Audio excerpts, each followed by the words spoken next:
Les négociations entre le Royaume-Uni et les 27 sont toujours dans l'impasse.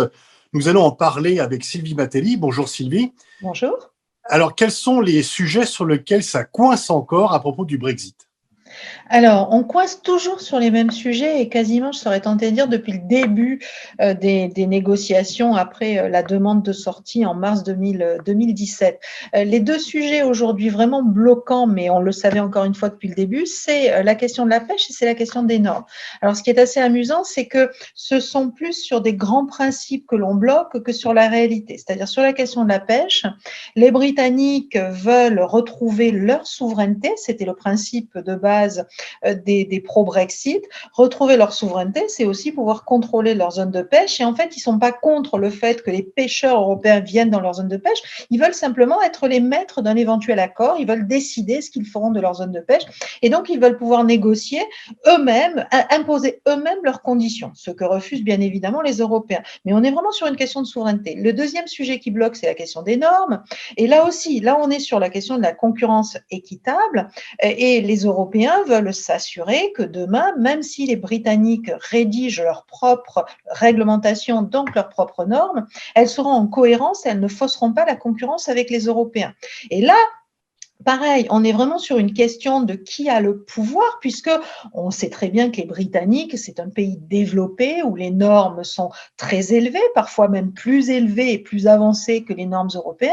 Donc, on n'imagine pas les Britanniques revenir en arrière sur un certain nombre de normes juste pour embêter les Européens. Mais simplement, les Européens n'ont plus confiance ou n'ont pas confiance dans les Britanniques et craignent que ce soit le cas, alors même que les Britanniques ont donné des gages. Donc, on voit qu'on est vraiment sur des sujets très symboliques. Qui a le pouvoir, qui décide, et que les Britanniques veulent prouver qu'ils ont repris le pouvoir. Est-ce que c'est sans issue? Est-ce qu'il n'y a aucune chance que l'on parvienne à un accord avant cette date fatidique du 31 décembre 2020?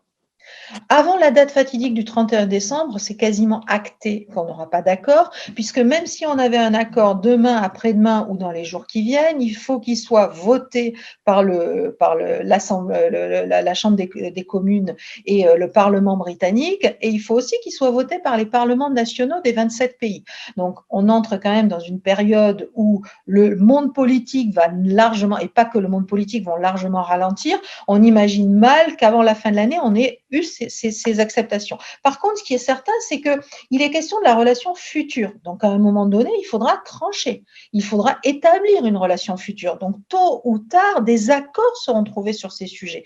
Plus tardivement que le 31 décembre, mais on va continuer à négocier, on négociera toujours parce qu'il faudra bien trouver un accord. Et au fond, ce sur quoi on se retrouve aujourd'hui, c'est sur une question de posture, la posture des pro-Brexit hard, des pro-sorties sans accord que mène en fait Boris Johnson, c'est qu'il veut sortir sans un accord pour dire « Regardez, je suis le plus fort, j'ai pas cédé », en sachant pertinemment que de toute façon, ce qui avait été accordé il y a déjà 2 ans, c'est-à-dire une période de transition où on négociera dossier par dossier la relation future, c'est ce qui va se passer après le 1er janvier, parce que c'est inévitable. Et en cas de no deal, quel sera le prix à payer, tant pour le Royaume-Uni que pour les 27?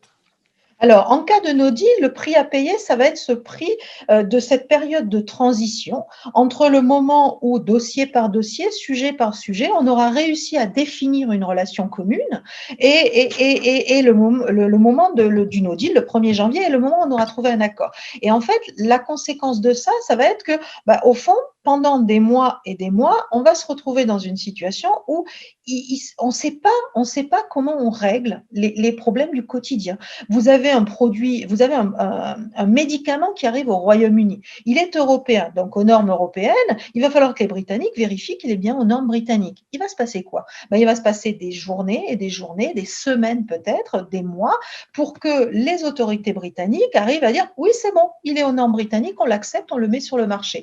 Et ça, c'est dramatique parce que j'ai pris l'exemple du médicament, mais ça va fonctionner pour l'alimentation, ça va fonctionner. Donc évidemment, il y aura les droits de douane, évidemment, il y aura le passage des frontières, évidemment, mais sur tous les sujets, rien n'est défini, la relation future n'est pas définie, et donc on ne sait pas la réguler. Et ça veut dire quoi? Ça veut dire qu'il faut des personnels, qu'il faut embaucher des personnels pour gérer ces dossiers-là, qu'il faut du temps, des délais, des coûts. Il faut se rappeler que les Britanniques avaient prévu d'embaucher des milliers de douaniers pour répondre à l'allongement des files d'attente à la frontière. Ils n'ont jamais réussi à les employer parce qu'on était en situation de plein emploi à l'époque, parce qu'il fallait les former, et ça a un coût énorme en fait. Merci Sylvie Mattei. On va voir ce que 2021 va réserver donc pour les relations entre l'Union européenne et le Royaume-Uni. Merci. Merci, bonne journée.